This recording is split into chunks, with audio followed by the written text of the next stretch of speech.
Welcome to episode 3 of Music Pro Musings with Danny J. Lewis. Now, in this episode, I'm going to talk about the power of sync, and specifically that's sync licensing in music, which is essentially where someone gets the permission to use a specific song with specific media, and it's a contract, and it's something for some people that can earn a lot of money. So I was watching the trailer for Alien Earth, and it's the second trailer. I'm really excited about this series because I'm a huge kind of original Ridley Scott Alien film fan. And the recent Fede Alvarez film I thought was very good. It was close to the original vibe, but this TV series looks like it's going to do so, but also exploring some of the other ideas from some of the other films. So it looks great, but equally on the trailer, it sounds great. And there was a piece of music, a song, that was incredibly haunting in the background. And I thought, wow, is this a lost Radiohead song? Even it felt a bit like Chris Martin from Coldplay. And I Shazammed the song on the trailer, and I ended up at an artist I had not heard of before. So this artist, Gwydym Gold, did a song 9 years ago called Greener World. And I went to YouTube to find it, and it's just over 1,000 subscribers, 7 videos, not prolific in terms of the output on the video side.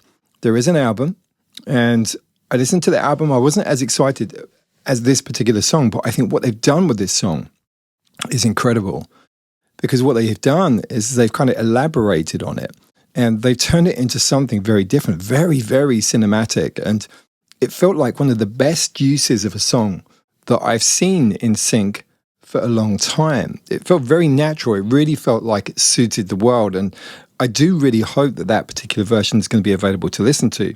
But the original song is still fantastic, and Gwydym Gold, I don't know anything about this particular person, but clearly a talent, and it's a haunting song. You know, as I said, the voice is somewhere a cross between, it's kind of like Tom York from Radiohead meets Chris Martin, somewhere in between. And musically, I think there's also an element of that going on. It's a very sparse kind of song, the original. It's just pretty much voice and piano and some strings, but it's very haunting. And so anyway, the synchronization, the blend of this audio with the picture, I think in this particular advert is incredible.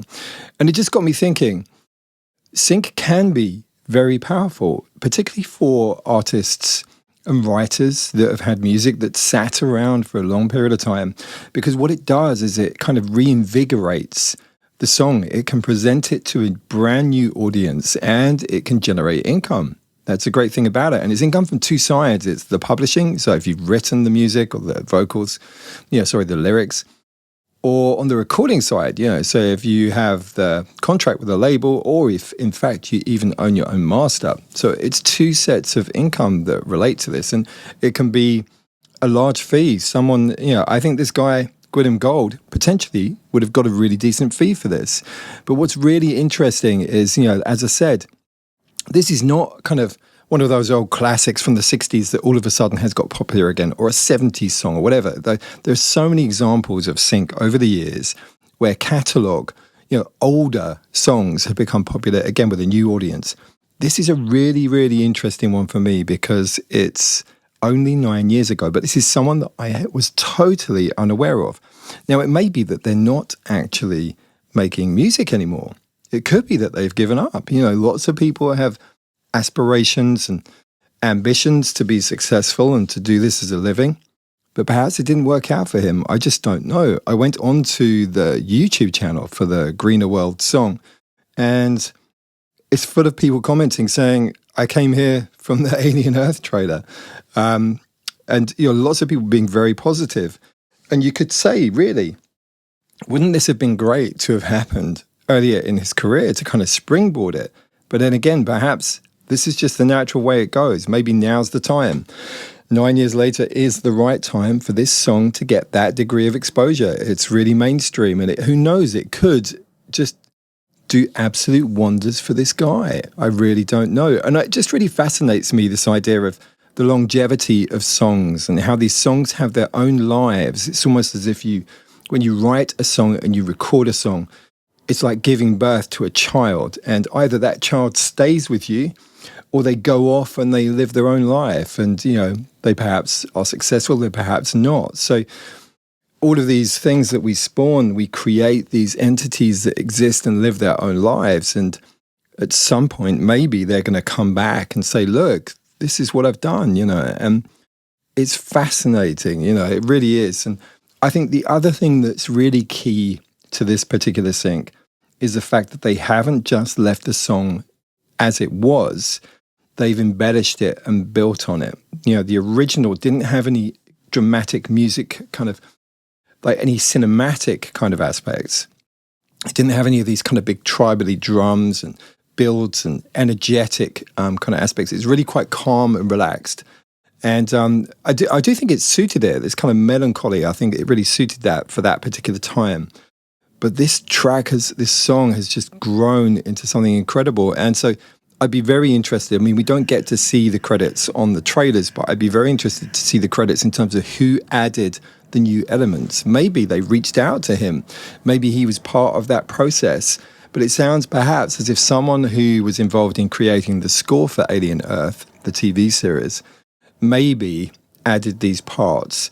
And it also sounds to me as if the mixdown is slightly different. Perhaps they received the stems from Gwilym, or perhaps they used one of these modern technologies using AI to separate the stems. Maybe they mixed it down differently. So there's a stark difference, I think, in the trailer version of Greener World compared to the original.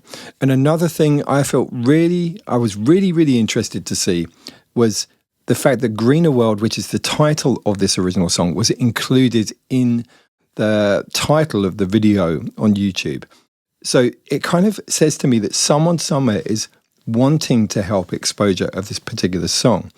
And who knows, there could be a story to be told about this from those who are involved in the future. But just think, if you've got a piece of music, maybe it hasn't done as well as you would hope. It sits around for a few years, maybe even a decade, and perhaps it becomes something bigger. You never know. That's one of the reasons why, as creatives, as music makers, we have to keep making music. Just never stop. You just got to keep doing it. If you have that bug like I have, absolutely, just keep doing it. Get the music out there. So long as it's kind of hit your own kind of quality control, make sure you do have your own internal quality control. It's very important not to throw out junk, but get it above that certain standard where you think it's good enough. Get it out there. You never know who's listening. And I would love to hear the actual story here. Maybe it's a music supervisor who was a fan of Gwilym Gold some time back. Maybe, who knows? It could be just a random discovery. Maybe it's one of these tools where you can kind of search through catalogs and get things prioritized and recommended, because there are services out there for the sync world, and equally there will be companies that are pitching songs to film and TV, each and every week. There are people, it's their job, they will pitch the songs to these companies to hopefully clinch that deal of getting something synced on a big movie. Music really does make a difference, doesn't it? I mean, we know that certain music scores are really iconic, but actually songs placed intelligently within film and TV are very powerful things. So if you haven't looked into sync, definitely look it up.